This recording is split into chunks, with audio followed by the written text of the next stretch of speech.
Let's go to our Messenger app. Let's go to this chat or conversation.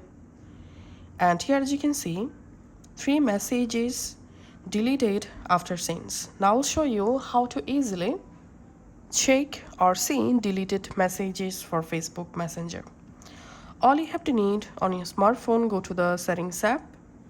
In Settings, scroll down and tap on Notifications. Under Notification Settings, tap on Advanced Settings. Then tap on Notification History. In here, scroll down and tap on Messenger. And here you'll find all deleted Facebook messages. I'm going back to the conversation.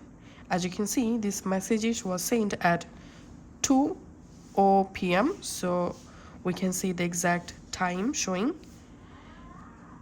2:00 p.m. So that's how you can actually see deleted messages for Facebook.